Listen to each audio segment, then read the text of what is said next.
Nicolás Maduro, a name that evokes deeply divided opinions around the world. To some, he was the heir of Hugo Chávez's socialist revolution. To others, he became the face of Venezuela's economic collapse, massive humanitarian crisis, and erosion of democratic norms. How did a former bus driver rise to lead a nation once among Latin America's wealthiest? And how did his presidency help turn Venezuela into a cautionary tale of political power, economic disaster, and global geopolitics? This is the story of Nicolás Maduro, one of the most consequential leaders of the 21st century. Nicolás Maduro Moros was born on November 23, 1962, in Caracas, Venezuela. Growing up in a working-class family, he never had the elite education typical of most heads of state. Instead, Maduro worked as a bus driver for the Caracas metro system, where he became active in labor unions. His early political energy was rooted in workers' rights and left-wing activism.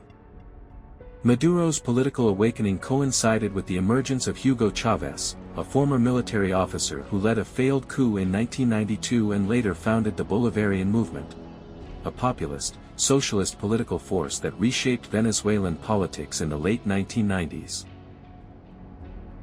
Initially marginalized, Maduro rose through union leadership and eventually joined Chávez's campaign, gaining reputation as a loyal and dependable political operative. When Chávez won the presidency in 1998, Maduro's political trajectory accelerated. He served in the National Assembly, later becoming Speaker and ultimately Minister of Foreign Affairs from 2006 to 2013. In this role, Maduro became a prominent international face for Venezuela's foreign policy, forging alliances across Latin America, the Caribbean, and even with controversial leaders in Africa and the Middle East. As Chávez's health deteriorated from cancer in the early 2010s, he publicly named Maduro his chosen successor. This endorsement was critical to Maduro's later ascendancy. In March 2013, Hugo Chávez died, and Maduro became interim president. He then narrowly won a special election in April 2013, capturing about 51% of the vote over rival Enrique Capriles. Capriles and other opposition figures immediately raised concerns about voting irregularities. Nevertheless, Maduro was sworn in as Venezuela's president. His presidency began amid a deeply divided country, supporters loyal to Chávez's social programs, and a growing opposition movement frustrated by economic mismanagement and declining living standards. Venezuela's economy, long dependent on oil exports, began to unravel irreversibly under Maduro's leadership. Oil production, once around 2.5 million barrels per day in 2013, dropped sharply over the decade, in part due to mismanagement, lack of investment, corruption, and later international sanctions. Hyperinflation, the runaway increase in prices rendering currency nearly worthless, became a defining feature of Maduro's Venezuela. Inflation hit 181% in 2015, over 130,000% by 2018. Latest official estimates showed inflation in the tens of thousands of percent at its peak. Economists estimate that between 2013 and 2020, Venezuela's GDP contracted more than 60%, among the worst peacetime economic collapses in modern history. The consequences were devastating: severe shortages of food, medicine, and basic goods, power and water disruptions, and increased mortality from treatable conditions. Millions of Venezuelans lost significant weight due to food scarcity, and families struggled daily to survive. As the crisis intensified, Maduro's government increasingly centralized power. In 2017, the creation of a new constituent assembly effectively sidelined the opposition-controlled National Assembly, drawing condemnation from democratic governments and human rights groups. Protests erupted nationwide, particularly in 2014 and 2017, with tens of thousands taking to the streets demanding political reform and economic relief. Security forces responded with force, and human rights organizations documented abuses, arbitrary detentions, and violent crackdowns.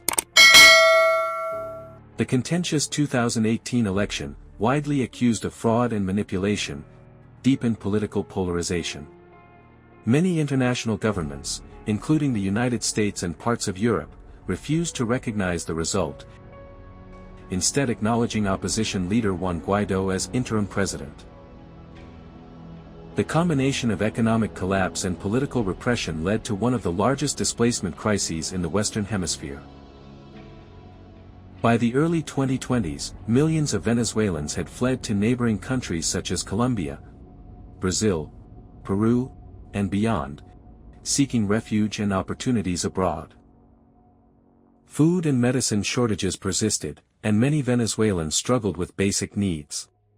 Official healthcare infrastructure deteriorated, and many communities saw preventable diseases re-emerge due to lack of supplies and medical services.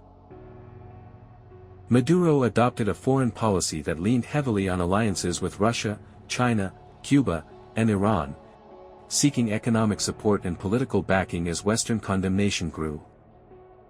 The United States imposed sanctions on Venezuelan oil and government officials, intensifying economic strain.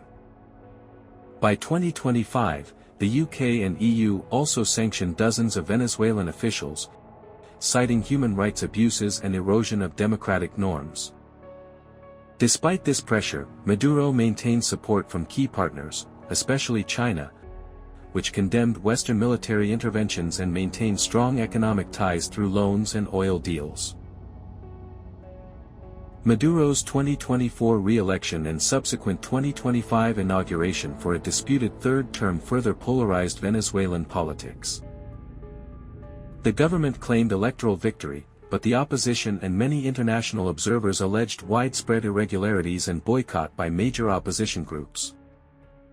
Venezuela's legislative elections in 2025 reportedly saw the ruling PSUV dominate governorships and seats amid opposition boycott, raising additional questions about democratic legitimacy. The ongoing crisis has reshaped Venezuelan society. Millions live abroad, contributing to diasporas in cities from Miami to Buenos Aires. Venezuelan cuisine, music and culture have spread regionally, but these cultural exports are reminders of displacement rather than choice. Domestically, food shortages, blackouts, and economic hardship remain central challenges.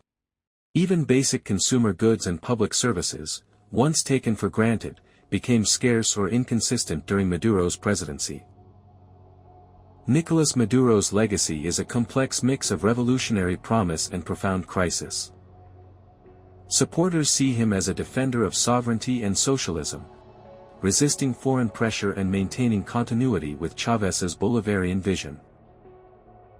Critics argue that his policies have led to economic devastation, democratic erosion, and widespread suffering.